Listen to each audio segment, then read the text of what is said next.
ভুলে যায় সে কথা। আর তখন সে কি করে, আমি আমার তুমি তোমার, ইহা সবই আমার, ইহা কাহারও নহে, এ কথা লইয়া তারা কি করে, ঝগড়া অশান্তি করে। আর যে জওয়ানটা দিয়েছিল সে জওয়ান তার বিস্মৃত হয়। সেই জওয়ান বিস্মৃত হওয়ার পরে কি হয় না, জীব অহরহ সংসার দুঃখে আধ্যাত্মিক আদি দৈবিক আদি ভৌতিক কিতাব জ্বালায় তারা দিনটা অশান্তি ভোগ করতে থাকে। তিনি জ্বালা তাদেরকে সবসময় পেছনে করে। এই সনাতন গোস্বামী মহাপ্রভুকে জিজ্ঞাসা করেছিলেন এই দুঃখে, জীবের দুঃখের থেকে বাঁচার জন্য, জীবের এই দুঃখের কারণ থেকে বাঁচার জন্য, হে ভগবান, হে বহু সুন্দর, তুমি তো সর্বজীবের নিয়ন্তা, তুমি তো পারো সবার সমস্ত দুঃখকে দূর করতে। কারণ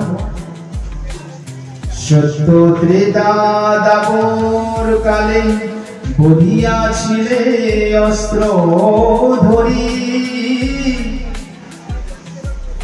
এবার প্লাবন এসেছে। এই সবাই মিলে যখন টানাটানি করতে থাকে, সবার টানাটানিতে কি হয়, মনে করুন কোন একজন ব্যক্তিকে 5 জন মিলে ধরেছে, ধরে বলছে, এ বলছে আমার বাড়িতে চল, ও বলছে আমার বাড়িতে চল, এই 5 জনের সবাই মিলে বলছে আমার বাড়িতে চল। এখন কথা হচ্ছে কি, 5 জন যদি সবাই মিলে বলে আমার বাড়িতে চল, তো এই আমার বাড়িতে চল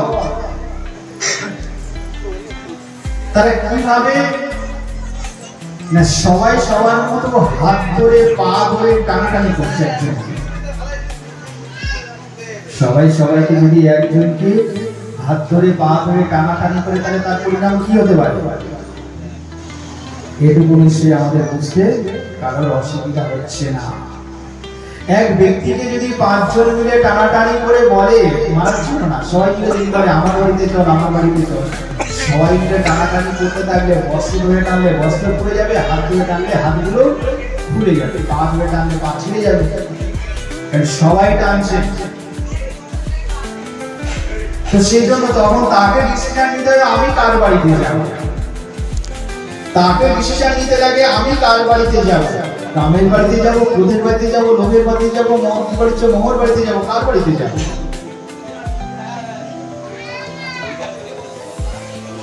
ভক্তিমন ঠাকুর তিনি তার কীর্তনে গাইলেন, নিজ বল চেষ্টা প্রতি ভরসা ছাড়িয়া,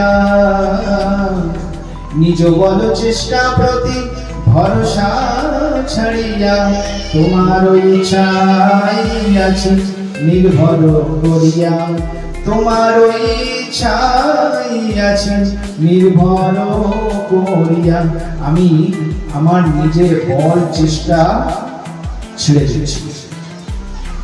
দেখি বলে কৃষ্ণ ভক্ত বলেন, রাখবি মারবি जो ইচ্ছা তোমারা নিত্য পদে দাস হতি তব তোমার অধিকার। আমি তোমার চরণে দাস হয়ে গেলাম, তুমি রাখবে মারবে যা খুশি করো সেটা তোমার ইচ্ছা, কিন্তু আমি তো তোমার চরণের দাস। এখন আমি মুখে বলবো দাস, কাজ করবো মালিকের, সেটা কিন্তু দাস না, সেটা কিন্তু দাস না। হনুমানকে যখন ভগবান একবার পরীক্ষা করবার জন্য তিনি বলেছিলেন, এই হনুমান, যেই হনুমানকে বলেছে বৈকুণ্ঠে চলো, চলো ওখানে গিয়ে থাকবো, হনুমান কি বলে থুতু বলতে শুরু করবে, বলছে আরে হনুমান তুমি বৈকুণ্ঠের কথা শুনে থুতু করছো না, ঠিক আছে চলো এমন একটা জায়গায় যাবো যেখানে তুমি আর যা আমিও তাই, আমরা দুজনেই সবাই প্রভু থাকবো। বলছে আরে বানর জাতি, তুই তো কিছু বুঝিস না, যেখানে তুই আর আমি দুজনেই সমান হয়ে যাবো সেখানে তুই তাও থুতু করছিস কেন? আচ্ছা ঠিক আছে এমন জায়গায় চল তুই আর আমি দুজনেই সমান কাজ করবো, সমান ভাবে চলাফেরা করবো। ও আবার থুতু করতে শুরু করে, বলছে আরে হনুমান জাতি তুই তো ভালো কথা বুঝিস না, সব যা বুঝিস সব থুতু করছিস, তুই চাইছিস নাকি সেটা বল। বলছেন প্রভু আমি সেই জায়গায় যাব যে জায়গায় তুমি প্রভু আমি দাস, তুমি প্রভু আমি দাস হয়ে থাকতে পারবো এমন জায়গায় তুমি আমাকে নির্বাচন করো, আমি সেখানে যাব। যেখানে ইহা ভিন্ন অন্য কোনো অপশন হবে সেখানে আমি যাব না। তো সেই জায়গায় তুমি আমাকে নিয়ে চলো যেখানে তুমি প্রভু হয়ে থাকবে আর আমি সব সময় তোমার চরণের দাস হয়ে থাকতে পারবো, সেই জায়গায় আমাকে নিয়ে চলো।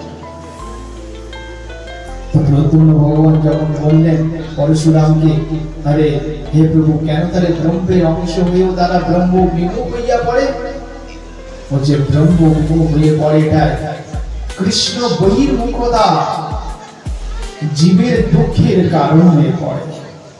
কৃষ্ণ বহির্মুখতা, এই ব্রহ্ম বহির্মুখতা অর্থাৎ ব্রহ্মের সন্তান হয়ে আমাদের উচিত ব্রহ্মের সেবা করা, ব্রহ্মের ভজনা করা।